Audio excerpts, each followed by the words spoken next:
Hello, comic compadres. Before we begin, if you can just hit that subscribe button, it would be like melted butter on warm toast. With that out of the way, today I will be going over The Savage Sword of Conan, issue number 1, story titled Curse of the Undead-Man. This story was originally published by Curtis Magazine that was imprinted by Marvel, but later reprinted in Marvel's Conan the Barbarian series, issue number 78. And once again in Marvel Magazine, the Conan Saga series, issue number 11. Damn, Stanley likes to reprint more paper than the Federal Reserve. That said, let's begin with our story. A heavily food bronze man walks through the malls in Mora, where lives are bartered for favors and a woman's affection can be purchased for a few gold coins.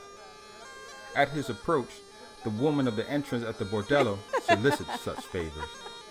The barbarian confesses to the emptiness of his purse, but promises to rectify this misfortune upon his return, to the dismay of the ladies. Some streets later, Conan hears a blood-curdling scream down a side alley. It heralds the coming of a crazed stampede of some Cossack figures careening into each other to escape what must certainly be their death. In their craze, one priest slams into the bronze wall warrior and unapologetically takes off down the street. Before Conan can collect his thoughts, a pursuing party debouches from the same alley, and once again, he is assaulted. This time by men whose stock and trade is death itself. Fearing the Sumerians' ability to identify them committing their sordid deed, the assassins surround him. But he is no lamb to be led subservient to the slaughter, but a lion used to hunting down and devouring his prey. Unintimidated by the brandishing of their weapons, the barbarians takes their attack to these reprobates, dealing death to them each in turn at the end of a sword point, until an unseen object falters his attack, leaving him supine before his assailant. Quickly, the unscrupulous ruffian takes the advantage fortune has given him. But like a bitter woman, what fortune gives, she also takes away. When the man unexpectedly crumbles face first on top of the surprised Conan. When he looks up, Conan finds the crimson virago smiling down at him as she chastises him about his fighting prowess. While protesting, the Sumerian picked up a severed necrotic finger, bedecked with a jeweled ring, displaying it to Sonya as the cause of his misfortune. While venturing further down the alley, the two come across a dead body laying supine in a ceremonial circle. Sonya instantly recognizes the man as Castrano, the Aragosian sorcerer, who she witnessed earlier that very same day being executed at the town square. But before his death, the wizard spouted maledictions upon Berthilda the Bifronian, stating she was the cause of his misfortune by lopping off his ring finger as he slept. So now, the headman lops off his head as well. Wanting nothing to do with this accursed sorcery, Conan tossed the necrotic finger to the floor and hastily escorted the voluptuous companion to a nearby tavern. Had he dallied a few minutes longer, he would have witnessed the withered digit wiggling back onto the hand that spawned it.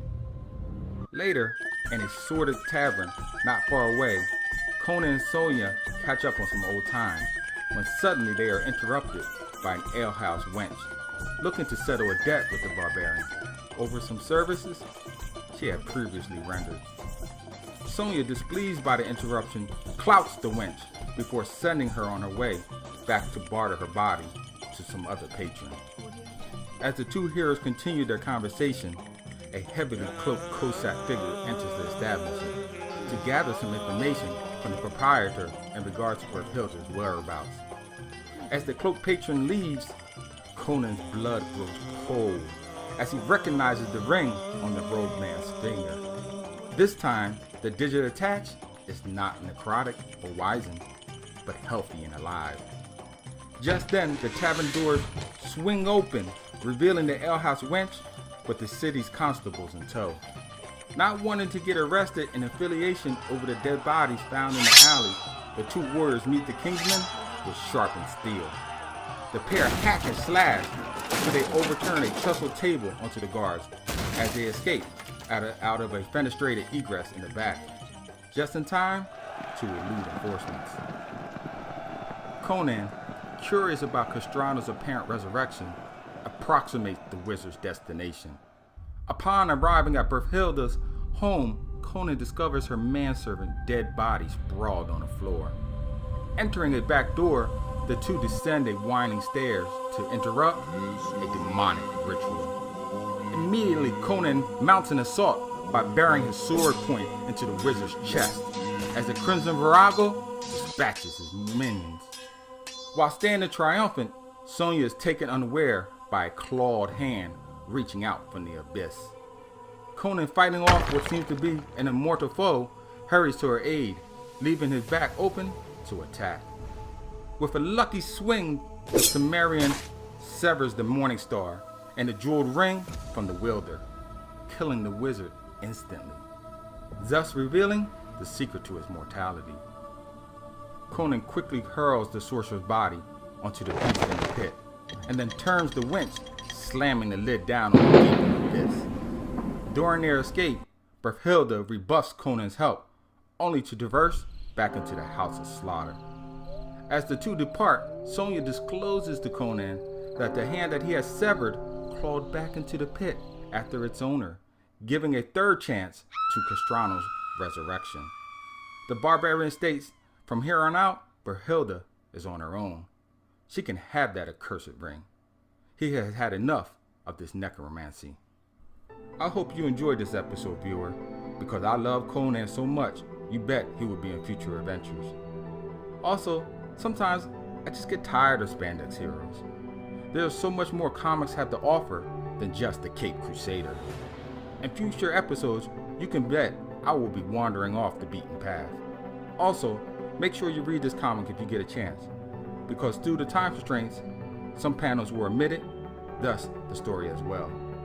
Until next time, keep reading.